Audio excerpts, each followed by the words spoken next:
that there are no people waiting, which does not seem accurate. So it might have completely just created a whole new live stream. That's wonderful. Let's hold on for a second. Let's call tech support. Isn't that fun?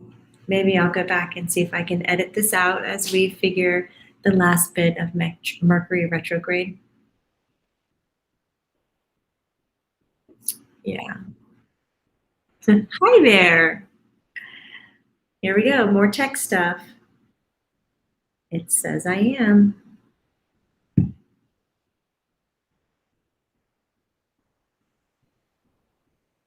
Want me to log out?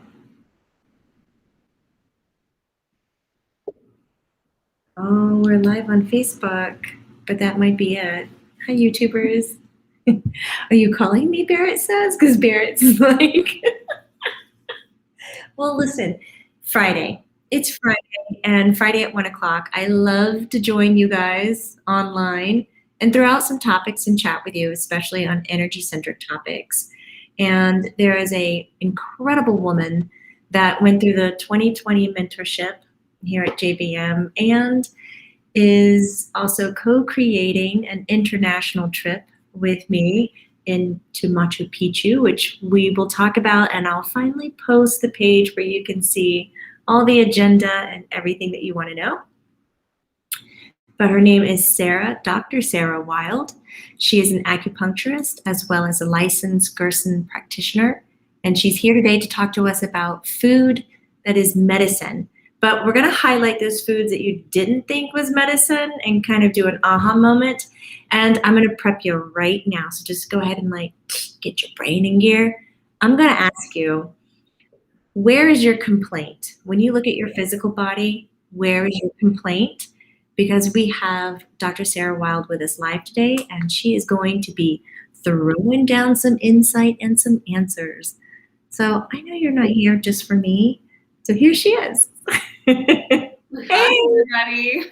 Hi, Jamie. How's it going? It's going well today. It's a busy, busy Friday. I'm happy to be checking in with everybody. So I would love to talk about food as pharmacology. And I think, as I was just saying, we did a quick meet up before we got live. But I was just saying, everybody's aware, like ginger is good for digestion. Garlic is great as a natural antibiotic. Lemon water first thing in the morning to stimulate the digestive system, to get your body prepared in an alkaline state to receive your food. I think these are kind of more known ways of receiving food as medicine, but I want to talk about maybe the lesser known things that we're commonly using on the Gerson therapy program. The Gerson therapy is a dietary metabolic therapy that helps cancer patients and autoimmune patients to recover their health without conventional means. So without steroid medications, without chemotherapy or radiation, we depend heavily on juices. So we do a lot of green juices, apple carrot juices on the Gerson therapy, and then we do some detoxification aids as well. But I wanted to focus on the dietary component and how we can use natural foods, a plant-based whole food diet, to stimulate our health. But wait, if we talk about natural foods and plant-based foods, do we have to all go vegan to get the experience of this? Or those meat eaters out there, are they pretty good, solid? So it's an interesting approach to talk about because there's a lot of information that we have about what diet is right for you as an individual. So just as an educational point, we always look towards your blood type to give us information. Yeah. If you are an O blood type, your diet is going to look very different than an A blood type.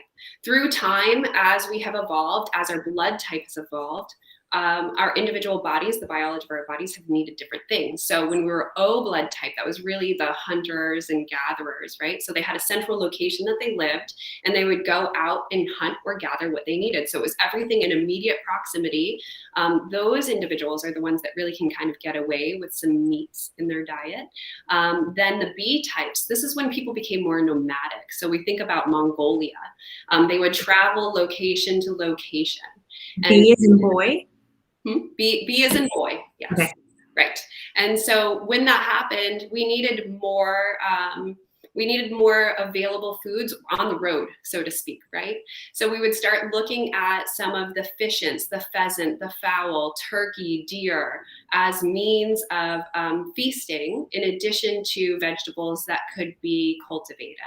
And then we get into A blood type. So that was the advent of agriculture. This is people who are dependent on grains and legumes, right? So this is when the vegan diet or vegetarian diet became more important. With each blood type, we have different pathologies that are associated. So people who are O blood type, blood sugar dysregulation is very common. People who are B blood type, these are more cardiovascular types of incidents, strokes, heart attacks. And for people who are A blood type, they really need to be vegetarian or vegan because their risk is higher for cancer. So as we start looking at the individual blood type for a person, then we can start to really hone in on a person's diet. Now, with that being said, outside of the blood typing diet, we have to look at what's happening with your labs. If somebody is anemic, red meat can be really helpful. Mm-hmm. But if you have cancer and you're anemic, red meat can actually co-create an environment that allows the cancer to thrive. So we're so toxic laden when we have cancer. We really need to remove anything that could potentiate that toxic environment. Sugar, salt, red meat, to allow the body to heal in an alkaline and well-oxygenated state. Hey, Sarah, do the RH factors matter when you're looking at blood type? You know, I don't know a whole lot about RH other than one of the RHs means that you're an alien. Have you heard this rumor?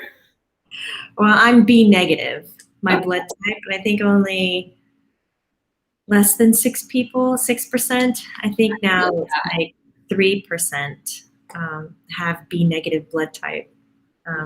Definitely alien, you guys. I probably am. I don't know much about RH, actually. It's really interesting, though, the groupings of O, A, and B. Yes. And like smoothing that out. We had several people post, well, Angela right now is saying, hi, Sarah. Any food nutrition suggestions for premenopausal physical symptoms?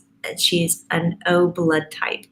So we're getting responses to that question that I was having them work out in their brain, which was, where's your complaint? Because it was something I heard you actually say before we started the live today, is you were like, I'm really interested in just hearing that and just kind of isolating and talking about how food is pharmaceutical. Yes. So there are some very common, I'm going to call them pathologies, right, that we all deal with, and especially in this country. Adrenal insufficiency or adrenal depletion is one. People who struggle with anemia, women's health, menopause, PMS, this is all endocrine dysregulation. So we've got to figure out where it is between the female hormones, estrogen, progesterone levels, testosterone levels, in addition to thyroid and the adrenal health. It's kind of a perfect little pyramid that all cooperate. We can't just treat one. So if you're premenopausal and somebody says to you, oh, we'll just give you a little estrogen or progesterone, well, that's just slapping a Band-Aid on it, right? It's going to throw the other elements of the endocrine system out. When it comes to food for premenopausal symptoms, it's usually in menopause that the estrogen starts dropping. So we would need to look at what's happening for you in lab work. We would want to get a quick check-in. If we're seeing the depleting estrogen, you would start with phytoestrogen-containing foods. So probably the best thing would be fresh edamame. So you could even buy organic frozen and then thaw it in the refrigerator and do maybe a cup a day to help support your natural estrogen. And this is before we start slapping on patches and taking injectables, right? So that's always a good and safe place to start. Do you also look at what are people intolerant to or allergic to? Oh, yes. Edamame is a soy. Yes. And when I got all my blood work done, it showed that I was intolerant to soy. And so my doctor was like, you have to stop that. And I was like, but it's what's keeping me level as I'm transitioning. I'm postmenopausal now. Yes. And so when I let go of all of that, I just started to spiral. So I'm healing myself in one way, but I took away another leg. Yes. So now I'm back to trying to figure out how to balance the triangle, as you said. Yeah. Yes. Sometimes we talk about TAG, so thyroid, adrenal, gut, right? So that's when you start talking about the food intolerances and food allergies. We would look to common symptoms, headaches, sometimes skin, so eczema, rosacea, acne, in conjunction with digestive discomfort, gas, bloating, diarrhea, constipation, things that we would generally say, well, it's normal for me. But when we start talking about what is normal when it comes to the digestive system, using the bathroom, having a bowel movement 2 to 3 times a day, usually first thing when you wake up and a little bit after lunch, maybe a little bit after dinner, that's normal. Most people don't have that pattern. It shouldn't be loose and floating in the toilet, right? And it shouldn't be like pencil thin either. That's a clear indicator of inflammation in the digestive system. So when we start looking at that, I always talk to people about all of those intimate aspects of digestion, and then where else do they have complaints? If it looks like and it smells like they have this type of food intolerance or allergy, chronic fatigue, they've got the skin issues, they get the headaches, they've already identified, oh, I know I can't have milk.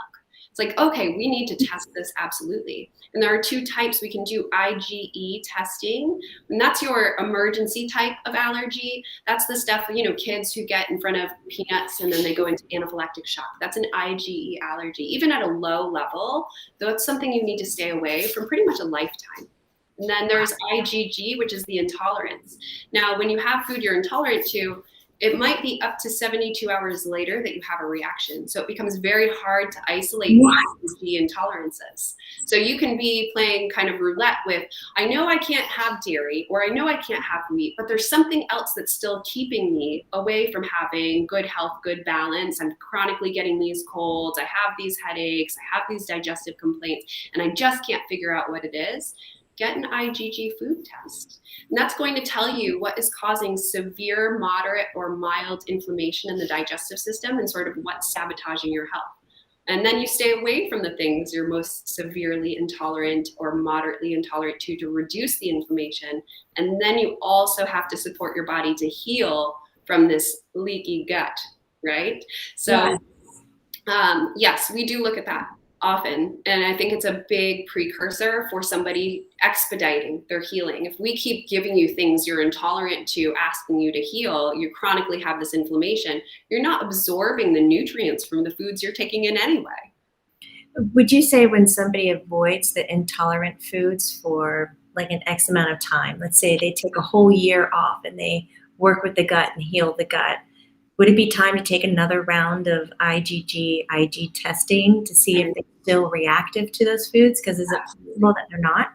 Absolutely. And it's often going to change. So that's exciting. I've done this for myself a handful of times. When I first ran the panel, I was never so sick earlier in my life when I had not yet identified my food allergies and intolerances.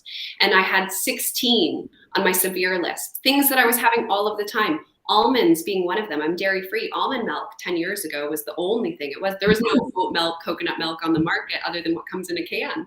So at that time, I was heavily reliant on almond milk. It was in my smoothies. I would have it with my shakes, right? So when I found out I was intolerant to almonds, I was like, oh, this is the thing. This is the reason I'm still having bloating. This is the reason I still have little pinch pains in my digestive system. This is why I still feel so chronically tired. And then a year later, I retested and I could tolerate almonds again. But now blueberries, and then ironically, it was mackerel and sardines were in my severe list. And I'm like, well, I don't eat mackerel and sardines. But I was having fish oil as a supplement, and guess where they resourced the fish oil? No. Yep. So it'll change. It'll change. What happens is the lining of the gut, the mucosal lining of the gut gets compromised. And that happens with poor food choices, Diet Coke, fast food, things like antibiotics, alcohol. It can erode that mucosal lining. So that mucosal lining is responsible for the transformation of food substance into the molecular carbohydrate, fat, or protein.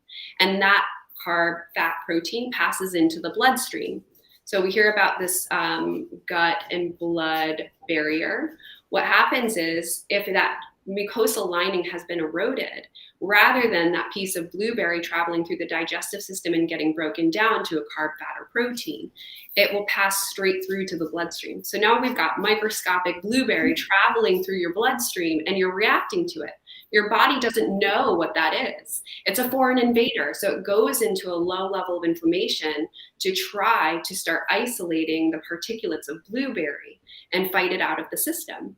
With that, you're making a weaker immune system. You're chronically inflamed. You feel really terrible as a result. And if you have more and more of these food substances leaking through, it starts to create a picture that can look like an autoimmune condition, but often is just the leaky gut.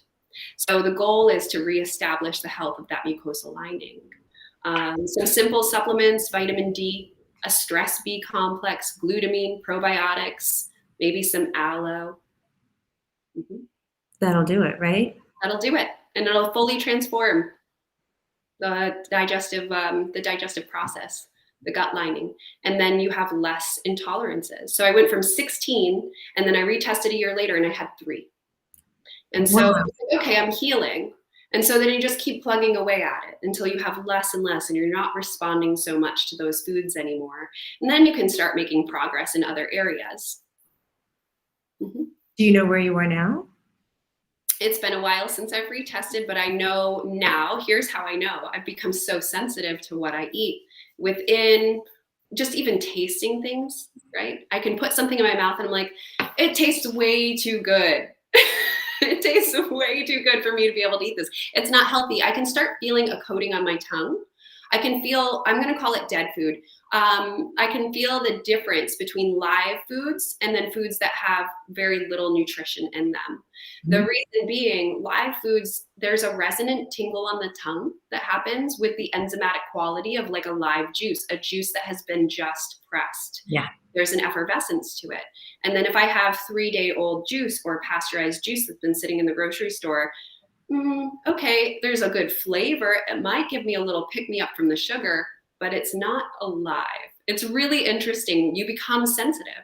And then even if it doesn't hit you in the mouth on the taste buds, you take it in 2 or 3 hours, it's like a slump happens. The food doesn't pick you up and give you energy. It's taking all of this work to digest it.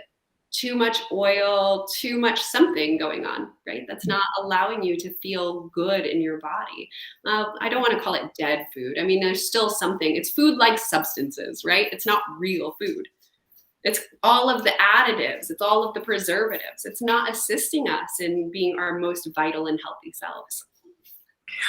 But it's fascinating. I'm glued to you.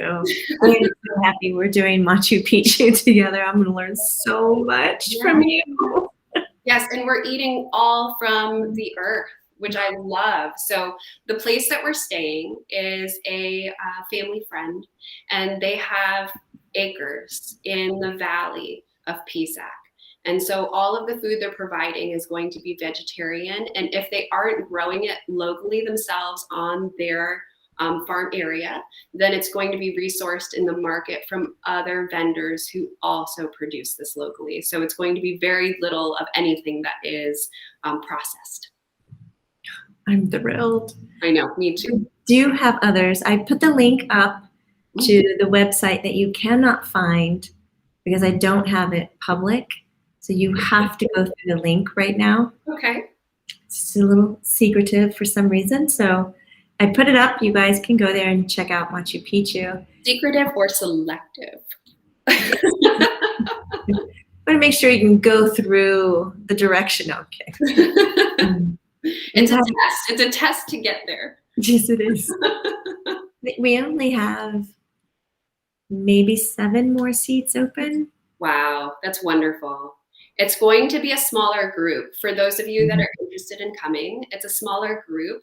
It's going to be a very intimate experience, which I'm so excited for. So I do know, Jamie, you're planning on doing some channeling. We're going to be doing some lecturing. And then we're going to take each day for a chakra. So we'll be doing some classes on site on that sacred lodge in the Valley of Pisac. And then we're also doing day trips to Ollantaytambo, Machu Picchu. We'll stay at the base of Machu Picchu for an overnight and do a little waterfall hike. There's a little bit of concern I've heard about what does it take physically to endure Machu Picchu in Peru because we are in the mountains. Well, yes, of course, we're going to take a couple of days to settle into the property before venturing out to Machu Picchu. A pair of hiking boots if you feel that you need, but sneakers should be fine.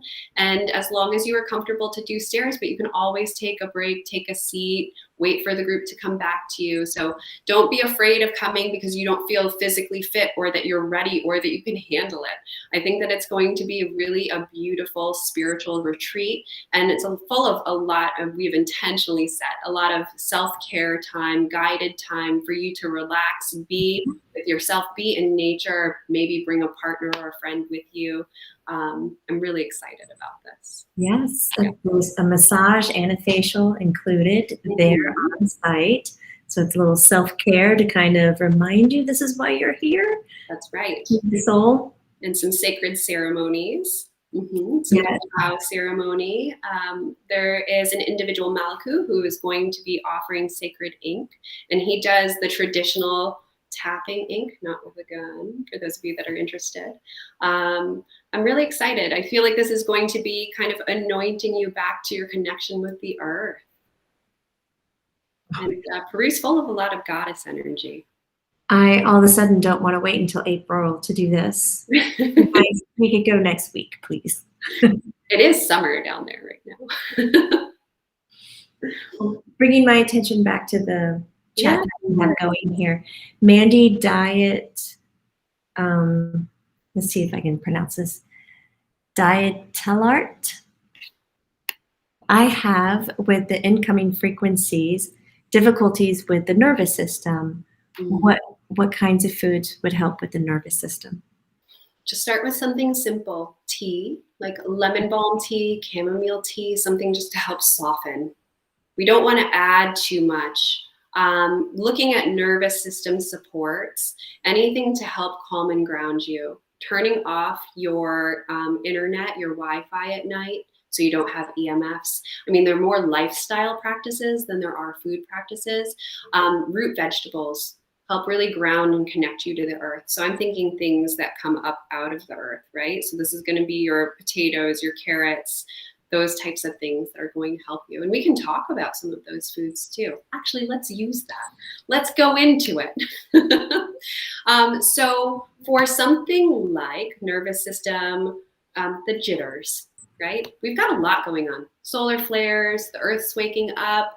We have a lot of social consciousness. We're really involved in each other's stuff right now. Thank you, internet, right? Having something to help ground you during this time where there is a lot of change can be really beneficial. So I've drawn from 3 different resources. One is Life-Changing Foods with Anthony William, the medical medium. The other is Healing with Whole Foods, which is Paul Pitchford's work. He talks a lot about the traditional Chinese medicine aspects of food. It's really kind of wonderful because he really identifies a lot of foods. It's an encyclopedia. And similarly, there is another book that is the Encyclopedia of Healing Foods by, I'm going to maybe try to say this, Murray and Pizzorno, if I'm not correct. And they all identify the power, the spiritual and emotional aspects, as well as the physical for foods. So I think it's really important to look at those things when you're going through some life-changing event, whether that's about illness or you're just trying to be in better alignment. So for those grounding foods, we can talk about potatoes. I'm going to read a little bit from this list here. Potatoes, Paul Pitchford notes that they are neutral in thermal nature, meaning that they don't create heat in the body and they don't cause cooling. So it's just neutral. It's mildly diuretic. So it's going to help increase the waterways of the body and soothe the spleen pancreas. So spleen pancreas, this is about your digestive function. This is going to help create enzymes, natural enzymes in the body to digest your food. It helps with the chi energy, so giving you energy, life-giving energy. Harmonizes the stomach, lubricates the intestines, fortifies the yin aspect of the kidneys, the part of your kidneys that's responsible for rest. It creates an abundance of carbohydrates that are readily available in the form of sugar. Potato neutralizes body acids, which helps relieve arthritis and rheumatism. It's rich in potassium and good for those who've had too much salt or high sodium food, including meat. We have Anthony William, who speaks about potatoes a little differently. He thinks that potatoes draw the highest concentration of macro and trace minerals from the earth. Potatoes, again, are high in potassium and rich in vitamin B6. So B6 is very influential for the nervous system. It's a fantastic resource of amino acids, especially lysine in a bioactive form. Lysine is a powerful weapon against cancer, liver disease, inflammation, and viruses such as Epstein-Barr and shingles. Those viruses are responsible for rheumatoid arthritis, joint pain, and autoimmune disease. They fend off liver disease, strengthen your kidneys, soothe your nerves, soothe your digestive tract, and can reverse Crohn's, colitis, IBS, peptic ulcers. I mean, potatoes are really powerful. Who knew? We just thought white potatoes, get rid of them, too many carbs. Right? You're allowing me to fall in love with potatoes all over again. And there's so many good potatoes. They're purple potatoes. There's sweet potatoes. There's yellow potatoes. I really love fingerling potatoes. You know, eat them organic, right? We have to be careful with the resources. The reason I say organic for that specifically is because they sit in the earth and the soil. So I don't know if you guys have seen this, but whenever they go out and they treat our food before it's cultivated and brought into the grocery store, if it's not organic, there are guys in hazmat suits spraying chemicals all over the fields. We have to be careful about where we resource our food. So with potatoes specifically, because it's absorbing straight from the soil, I would say organic's important. And when it comes to choosing, what do I eat organic versus not organic? EWG, the Environmental Working Group, EWG.org, always releases every year the Dirty Dozen and Clean 15. The Dirty Dozen are the 12 produces of the year that are the most toxic that you need to buy organic. And then the Clean 15 are ones that you can buy conventionally grown without having so many pesticides in them. Okay. Posted that ewg.org. Mm-hmm. The Dirty Dozen and Clean 15. You know, Julia B was mentioning how she would like to have a Dr. Sarah evaluation because she has Crohn's disease and chronic joint inflammation and would love to get more info about an individualized diet. Yes. And then secretly says, I want to go to Peru so badly. But leads me to, you were just talking about potatoes and Crohn's disease and inflammation. So I'm going to guess that a potato might be on that diet. But do you even offer individual consultations of that nature? Absolutely. So that is the pride of my work right now, is that I work with clients individually, internationally, to help them achieve better health. So you can contact me through the wildedetox.com website. That's WILDEDETOX.com. You may come into contact with myself or my assistant, Kristen, at first. And we just ask that you fill out some health history, paperwork, consent forms, etc. And then you and I will meet for 2 hours and come together with a program to help you feel recovery. And so you can order the blood work and the testing and get all that read and help somebody really empower themselves to learn about those. Yeah, because we need to know about you. Right. Right? Your condition, your umbrella given diagnosis doesn't necessarily mean that I have a plan ready for you on the basis of just what your diagnosis is. We have to look at you, your blood type, your lab work, and then you need to tell me subjectively how you feel. Really, my basis for success is going to be you having good sleep, less pain, good energy during the day, a healthy appetite, right? No bad digestive complaints. So with Crohn's, it's difficult. Crohn's can be difficult. We have to really strategize around that because it does look like an autoimmune type of condition, but sometimes it's the underlying hormonal imbalance, the different foods that possibly have contributed to some type of viral or parasite-laden environment. We have to look at, what's actually happening with the biology of your gut. So I'm just going to say for what it is, we're going to have to take a sample of your poop. We're going to have to take a stool sample, and we look at all of the critters, all of the bacteria, good and bad bacteria, what enzymes are in that stool to tell us how we can better support you. But often autoimmune, including Crohn's, including rheumatoid arthritis, even thyroid, Hashimoto's, right? These are things that there are other contributing factors, heavy metals, viruses, bacteria, parasites, hormonal imbalances, undiagnosed food intolerances that look like autoimmune condition, and people are often given a misdiagnosis. So after a year, maybe two, of getting really detailed and specific about what's going on for you, we can start making some fixes. Wow. Okay. So flashback question, Yes. as I saw it just scroll up, and now I don't know where it is, but somebody asked, can you eat potatoes raw? Woo! I mean, I okay, like that. I love this question. It's going to be tough. It's going to be tough and maybe even difficult to digest. Amy Garcia, that's who it is. Go ahead. I love to eat a potato raw every time, like my husband is making, and I'll grab little chunks and nibble on it.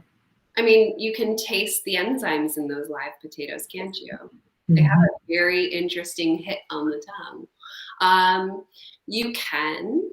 Is it best for you? There are actually foods that are better to be cooked because when they're cooked, they are transformed and they release different elements. So I know the raw food movement is a big one, and I support it if you have healthy digestion. But if you are digestively weak, if you have cancer, if you have autoimmune disease, having things that are lightly sauteed, baked, or steamed are a little better for you because your body doesn't have to work so hard to receive the nutrition. So yes, and raw potatoes are great for bruising. This is kind of a funny, like old Chinese medicine trick that if you've got a big old welt of a bruise, you tape a raw potato to it and it'll help that bruise heal. Absolutely. It's good for sunburn too. I didn't know that. This is me And with raw potato after a weekend in the sun. Went out to the football game, got a good burn, me and the raw potato. Just yeah, exfoliation. you slice it really, really thin and put it on your burn, especially a sunburn, and it'll suck the heat out of the body, help the body regulate the temperature and stop you from having blisters, things of that nature. Amazing. Oh my God, I have so many other questions from this. I don't even know where to begin. Do you have time? Can I steal a little bit more time from you right now? So our Luminaire Barrett was asking, what about like sleep deficiency, like not getting enough sleep? What kind of food would support that? There's a couple. So the etiology of not having sleep, there's a couple of things. One, you got to cut out caffeine. A lot of people do this where they drink like 2, 3, 4 cups of caffeine. Now, this is even tea. Black tea, green tea has caffeine. A natural, non-caffeinated herbal tea through the day is fine. But you really have to think about that first. If you're taking caffeine and then saying to me, well, I don't fall asleep well, it's obvious, right? Like we know exactly what's contributing to that. You're picking up the caffeine excretes adrenaline from your adrenals. So that cortisol lives as like a little snow cap on top of the mountain of your kidney. And when you drink caffeine, it keeps squeezing it a little bit. So what you're getting, it's not the caffeine that picks you up, it's your own adrenaline. And so that's what leads people into adrenal insufficiency or dysregulation, is because they're taking caffeine through the whole day. So firstly, that. We have to be careful with all of those like pre-workout shakes, even things like Celsius. There are things on the market now that are, take your B vitamins plus your Coca-Cola and caffeine. Like those are the things we have to eradicate first. Secondly, for good sleep, the dietary types of things that you want to focus on. This is a little bit lesser known. People will think that I'm a little bit batty for saying this, but you have a good meal. You want to make sure that's a few hours before you fall asleep. So whatever that looks like for you, it can be a grain bowl, it can be some meat and vegetables, whatever's right for your body. But about 45 minutes before you fall asleep, you want a small amount of something carby. And that can be as simple as like a handful of grapes, a little bit of honey. And what that does is it picks your glucose up and then drops it so that when you fall asleep, that glucose drop allows you to stay asleep through the whole night. And a lot of people don't know to do that.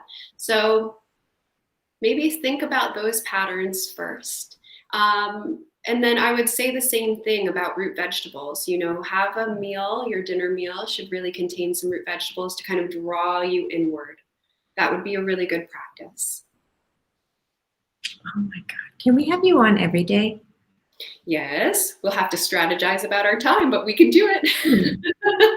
I think we definitely need one solely dedicated to poop. Yes. Mm.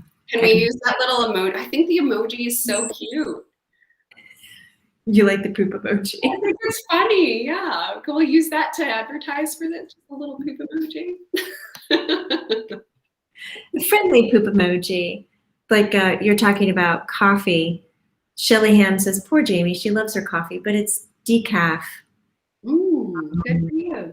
It's that counterculture where they do their decaf in a way it can't remember all the process because I'm not a coffee guru, but that's okay. I would like to also educate people while we're on the subject of coffee, alternatives to coffee. So first and foremost, if you're just addicted to the flavor, because a lot of us really crave that deep, bitter flavor. Those of us that don't pour a bunch of cream and sugar into our coffee, it's about the flavor. So there is, it's called bio coffee, and it is a decaf coffee that has wheatgrass in it. So you still get a feeling similar to the caffeine hit, but what you're getting that from is the wheatgrass. It's increasing the oxygen in your red blood cells. It gives you more energy. You still get the bitter quality of the coffee, right? So that's a little packet that you'll add to some water and heat up. I really like chicory root tea or like a dandelion root tea. Those are good bitter alternatives, and those are really healthy. They dredge the liver, so it helps remove toxic waste from the body. For those of you that have allergies or kind of seasonal effects of being either indoors or springtime, fall allergies, doing dandelion root and chicory can be really beneficial. I love that taste. Me too. Pretty much the only tea that I like. Everything else is, I don't know. Peppermint. I'm a big peppermint fan. I love it. Mint and green, yes. Yeah, mint is good for nausea. We use that a lot. Settles your digestive system. So if you're having just like that unsettled feeling, a little bit acidic in the belly, try some peppermint tea. So you mentioned peppermint's kind of your favorite tea, but I would love to know, what is your secret power food that you enjoy the best? Power food. If I am starting to feel unwell, and this can be about fatigue, like the endurance fatigue of getting through a day. Let's say I've been hammering day after day, 12-hour days. The thing that helps keep me going, apple cider vinegar shots. A lot of people aren't going to love that because it's a particular flavor, but I'll add lemon, honey, ginger, cinnamon, things to make it flavorful. Sometimes it's a shot, sometimes it's dilute. This was a remedy that I had given a little bit of credence to about helping to alkalinize the body before I met another acupuncturist who told me that he lives in Alaska, which is kind of a unique environment. They go through really harsh winters where daylight is only like 4 hours of sunset, or 4 or 5 hours of sunset, and then it's darkness the rest of the time. And he was at the time an electrician and learning to be an acupuncturist. And I just thought about the dexterity it takes to be an electrician in that kind of cold. Like, you've got to be in full mask, gloves, even if you're used to that. It is sub-zero temperatures. So how are you outside? And he said to me, the thing that he did was apple cider vinegar, warm apple cider vinegar with lemon and honey. And that would be something that he would take with him hiking in the cold, take with him when he was working. And so it was then that I sort of attached the magic of what apple cider vinegar could do.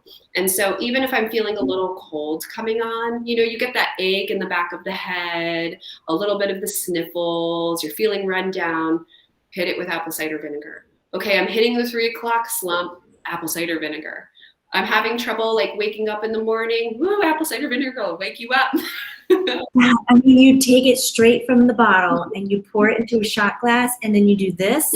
I'm just double checking my facts here. Squeeze of lemon, Okay. A little bit of honey. You can add some grated ginger, a little turmeric if you want, a little cinnamon, allspice, pumpkin spice. Yes, I do that, or dilute it. I'll make actual like 8 ounces, heat up the water, add the apple cider, and then slow sip that. Oh my God.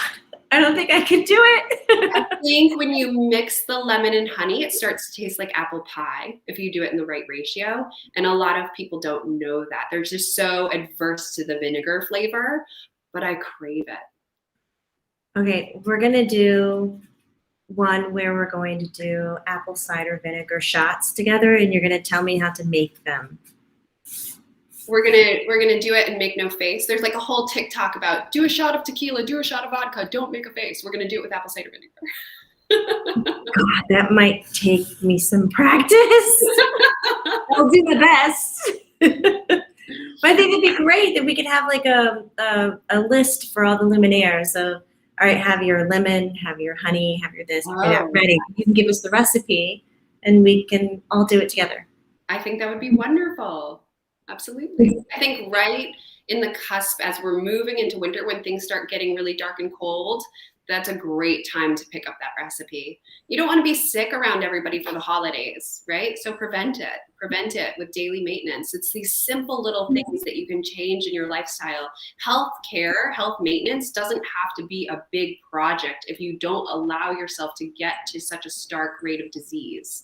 So it's just those little tasks, little things. And the little red flags we need to pay attention to are, do we have enough energy to complete tasks in a day? Are we sleeping well enough? And then generally thinking about colds and flus, like, maybe 2 or 3 times a year, it's typical to get something. You really have to think about also building your immunity. It shouldn't be anything that takes you down and sends you to the hospital, but it's okay to get a little cold every once in a while, right? You're building resistance. But we're kind of at an age where we don't necessarily want to be sharing those germs anymore, or we want to be really self-aware and self-conscious about who we are around and who we're putting at risk when we have a cold or flu. So with that being said, we should start preventing it, and there are ways that you can maintain yourself well to get through, especially the winter seasons. Yeah. So 2 more comments on your apple cider. Several are saying, please give us the recipe now so they can have it. And someone mentions Nancy Garfinkel can't do apple cider vinegar if you have candida. Is that correct? They say that, yes, they say that. And the reason being is because vinegars, some of the ferments can actually contribute to the overgrowth of candida. So if you do have candida, you are on a pretty restricted diet meant to starve the candida. Candida is a fungus that can become really resistant. And when it does become resistant, it builds up biofilms in the body, which allow for other little critters to kind of hide in and sabotage your health. So it's really important if you do have candida overgrowth, and that it's been appropriately diagnosed through a stool test, then you treat for that. Absolutely. So in lieu of that, I think some of the simple things that you can do is focus on cruciferous vegetables, focus on lemon water. You need to kind of think about the ways that you can support yourself for where you are now. So it might not be for everyone. Oh my God, I love this chat. Being respectful of your time and all the luminaires hanging out with us. Hopefully, if you are enjoying this talk, you will check Dr. Sarah out over at cfll.learnitlive.com. I've posted her link in the chat thread where you can go and see the classes that she's already done. But you are launching some classes again in November and further out. Yeah. And the one you're doing in November is about supporting your detoxification pathways. So we have to talk about how our body is sort of a petri dish, and how if you do not support your detoxification pathways, it is very easy to accumulate enough toxic residue in our current environment that we start to get disease. And one thing that has started exploding, just in the last, we'll say 50 years, really is cancer. And unfortunately, I'm seeing more and more individuals that are really suffering with this condition. And I think of it as an infection. So with that, when we support our detoxification pathways, when we are just at a normal, maybe we struggle a little bit with colds and flus, maybe we have occasional rashes, maybe we're having sleeplessness, but we can help support all of those, I don't want to call those diseases, but imbalances. We can support all these imbalances just by supporting the skin, the bowel, the liver, and there's so many ways that we can take care of our bodies to be healthy or healthier than where we are now. And so we'll talk about all of the small things that can be done in a day. We can identify problem areas that need a little bit more support. And then, we can talk about what it looks like when we are in a state of disease, what really does need to occur to help you get back into a healthy state of being. Some detoxing needs to occur. I mean, we are just full, right? Oh yeah. We humans, we're full. We're full of them, a whole bunch of things at this point. Yeah. And we've never been so able to focus on ourselves as we have been the last year. And so if you hadn't been awake to it before because you live a culture of being busy, I really do think the last year people have been more aware of where their imbalances lie. So we can start talking about some of that too. Okay. So we will hear more about this class when you put it up on your website. Is that correct? Right. That's right. Social media and website, you will always find more information. So we're talking about supporting detoxification pathways, and then I'd love to hear from you guys. What is it that you would like to learn about when it comes to specific diseases or illnesses or struggles that you are having? Don't be afraid to hit me up over the website, ask for classes, ask for more information, and I can guide you towards some resources, okay? This is great. Luminaires, if you can, resonate with anything that Sarah's talking about, this is exactly who Dr. Sarah is. This is who she is in class. This is who she is when she's care providing with you. If this is something you're looking for, give it to yourself. Go. Land in class, look towards her direction for any kind of guidance further with your health. Why not? It's about making the choices that align with you. So I'm encouraging you. Follow through. That's exactly right. All right. Thank you so much, Jamie. You're so, so welcome. Thank you for taking the time. Absolutely. You're getting a lot of gratitude and thank you in the chat thread. And we will be here again. Yes. A little bit later talking more on Machu Picchu, but also at least poop and some apple cider shots. Yes, let's do it. All right, you all take care. Have a wonderful day. Happy Friday. Yay, happy Friday. Bye, Luminaires.